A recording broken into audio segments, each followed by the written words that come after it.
Bienvenue à tous. On plonge aujourd'hui dans l'univers du peuple Dida de Côte d'Ivoire, Ah, les Dida, un peuple fascinant. prêt à découvrir leurs origines, leurs traditions uniques. On a deux sources exceptionnelles pour ça. Absolument. On va parler de leur culture, de leur histoire et même du Toupké. Le Toupké, ça me rend curieuse. Mais commençons par le début. D'où viennent-ils?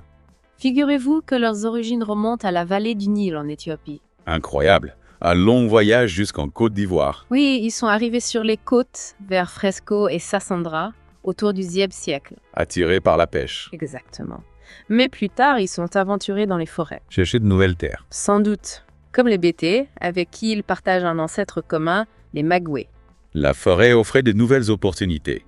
Mais où sont-ils allés précisément? Certains groupes se sont dirigés vers l'ouest et le sud, Divo, Lakota, Guitry, etc. Ok. D'autres ont longé la côte vers l'est, Lozois, Grand Laou, Jacquesville, là où on trouve les Aïus. Un vaste territoire. Ils ont forcément rencontré d'autres peuples. Des exemples. Prenons le canton Guébié-Gagnoa. Des Dida de Lakota ont migré là-bas, accueillis par les Bété. Un bel exemple de cohabitation. Oui, mais face à tant de nouveaux arrivants, les Bété, débordés, répétaient Gabier. Eh bien. Les Yann sont finis, ils en manquaient pour construire toutes les maisons en banco. Ah, d'où le nom Guébier. Une anecdote qui traverse le siècle. Mais les Aïzi aussi ont des origines métissées. Oui, certains groupes d'Ida se sont métissés avec des peuples lagunaires venus du Ghana. Ah oui? D'où l'émergence des Adiokou, Aladjan, Aïzi, Avikam, Ébrié. Un vrai melting pot. Les migrations ont joué un rôle clé. Et chaque migration a son histoire. Comme celle de Soki, par exemple. Ah, ce qui. Un orphelin trahi par son oncle qui a préféré marier sa promise à son propre fils. Quelle histoire. Furieux, il a quitté son village avec ses partisans et a traversé le pays Bété jusqu'au Gouro, à Vavois. Un sacré périple. Une guerre a éclaté entre eux et les Gouro. Soki a fini par s'imposer et s'installer à Vavois. Et c'est ainsi que sont nés les Sokia ou Kouya. On voit que les Dida savaient se battre pour leurs intérêts. Cet esprit guerrier les a certainement aidés face à la colonisation française. Tout à fait. Les Dida ont résisté farouchement aux Français jusqu'en 1918. Impressionnant.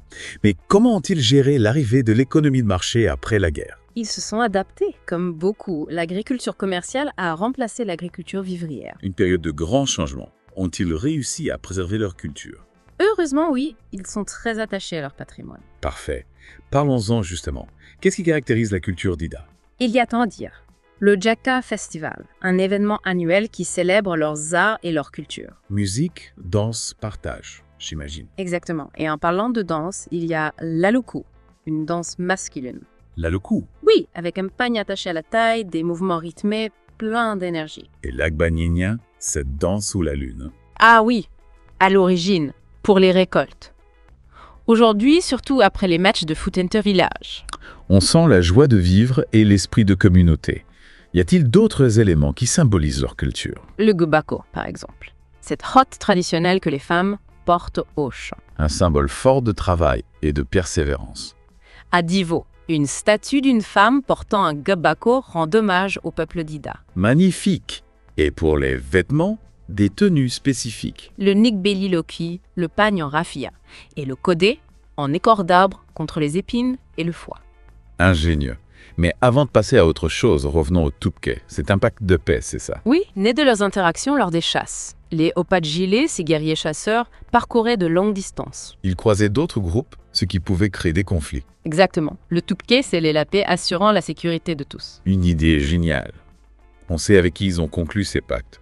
Les Abé d'Agboville, les Akidet Zopé, les Abidji, les Adiokou, les Avikam, beaucoup d'autres. Un réseau d'alliances impressionnant. Y en a-t-il une plus importante que les autres? L'alliance avec les Abé est sacrée.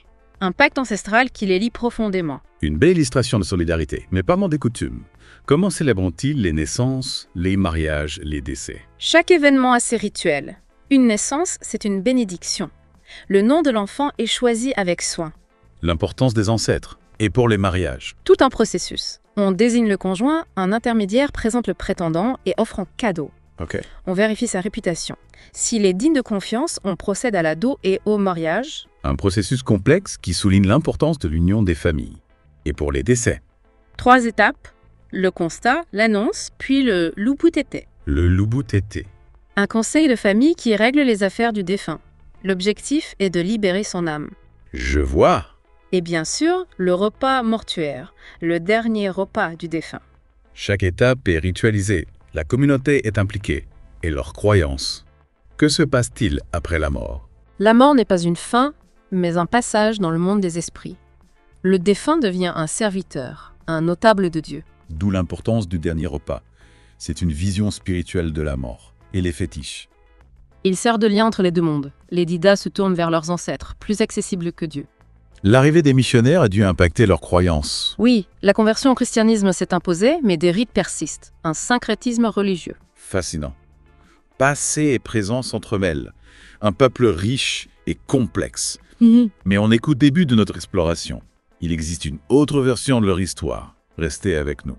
Alors, prêt pour une autre version, on plonge dans la forêt avec les Gaudiers. Les Gaudiers. Qui étaient-ils? Les premiers habitants de la région forestière, ils vivaient en harmonie avec la nature, pratiquaient la culture vivrière, la pêche. On imagine des villages paisibles au cœur de la forêt. Oui, mais la population a augmenté. Certains Gaudiers ont dû se tourner vers la chasse. Un changement radical.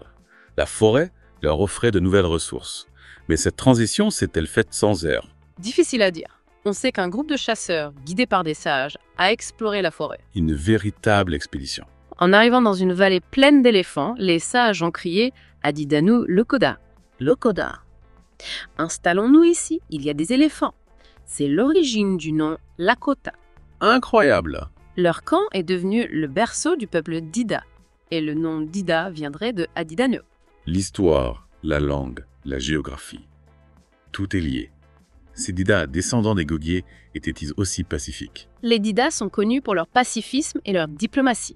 Ils ont résisté aux Français par amour de leur liberté, pas par soif de conquête. Intéressant, on a souvent une image guerrière des peuples africains. Les Didas sont un bel exemple de sagesse. Ils ont préservé leur culture tout en s'adaptant au monde moderne. On a évoqué une proximité avec le monde Akan. Concrètement, qu'est-ce que ça signifie? Les Didas sont à la frontière entre le monde Kou et le monde Akan. Ils ont été influencés par leur organisation sociale. Ah bon? On retrouve des traces de matrilinéarité. La lignée et l'héritage passent par la mère. Un système différent d'une autre. Fascinant de voir cette diversité. Et dans la langue aussi, il y a des variantes. Oui, le Dida de Lakota, le Dida de Yokoboué, une richesse incroyable. Une mosaïque linguistique. Y a-t-il des éléments culturels communs à tous les Didas? Bien sûr. La fameuse hotte, par exemple, indispensable pour le transport. Un symbole de leur ingéniosité. Un objet du quotidien qui devient symbole culturel. Et en matière de religion, monothéiste ou polythéiste. C'est complexe. Ils reconnaissent un Dieu créateur, mais trop lointain. D'où l'importance des intermédiaires, les génies. Des génies. Des esprits qui résident dans la nature, ils influencent la fertilité, la fécondité, le succès à la chasse. Les clairvoyants les identifient. Un système riche en symboles. Et les ancêtres. Essentiel. Ils sont le lien entre les mondes. On leur voue un grand respect. On revient au Toubké. Pouvez-vous nous en dire plus sur sa création? Les Opajile, ces guerriers chasseurs, parcouraient de vastes territoires et ils rencontraient d'autres peuples. Ce qui pouvait créer des tensions. Le Toubké scellait la paix, garantissait le respect et la non-agression. Un accord sacré. Une sorte de traité de paix. Exactement. Sa violation était sévèrement punie. Illustre la sagesse des Didas. Plutôt que la guerre, la paix et la coopération, ce pacte a-t-il toujours été respecté? Pas toujours, comme tout accord humain. Des conflits ont éclaté, mais globalement, le Toubké a maintenu une paix relative. Une réussite. La paix est fragile. Le Toubké montre qu'on peut construire des ponts, un message d'espoir. Entièrement d'accord. Un héritage précieux, un exemple à suivre. On a parlé des traditions, des croyances, mais on a à peine évoqué leur vision de la mort. Un sujet important pour comprendre leur spiritualité. Prêt à explorer ce mystère? Absolument. La mort, un passage fascinant pour les Didas. On a dit que c'est une transition, pas une fin.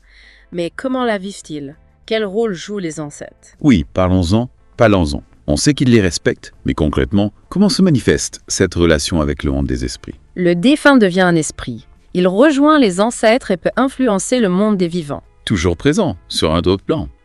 Comment communiquent-ils avec eux? Les fétiches. Un lien entre les deux mondes.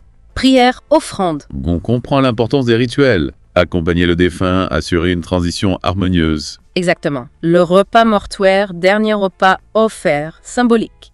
Et le lubutété, pour régler les affaires du défunt. Libérer son âme. Une vision touchante. On retrouve ça dans d'autres cultures. Oui. Pensez aux traditions asiatiques, la réincarnation, ou les cultures amérindiennes, la nature et les esprits. Face à la mort, des croyances pour donner un sens. Des similitudes à travers le monde. Tout à fait. Et au-delà de la mort, le divin. Un Dieu créateur, mais trop lointain. Donc des intermédiaires, les génies, les ancêtres. Dieu, le grand chef. Les génies ancêtres, ses ministres. Exactement. Et puis, l'influence du christianisme. Beaucoup de Dida convertis, intégrant des éléments chrétiens. Syncrétisme. Un dialogue entre deux visions, la richesse de la culture Dida. Un peuple ancré dans ses traditions, ouvert au monde. On a appris beaucoup. Un trésor culturel. Leur histoire nous rappelle l'importance de la diversité. Chaque peuple a quelque chose à nous apprendre. Merci de nous avoir suivis. On espère que vous avez apprécié. La connaissance est un trésor. Partagez-la. À bientôt pour de nouvelles explorations. Au fait...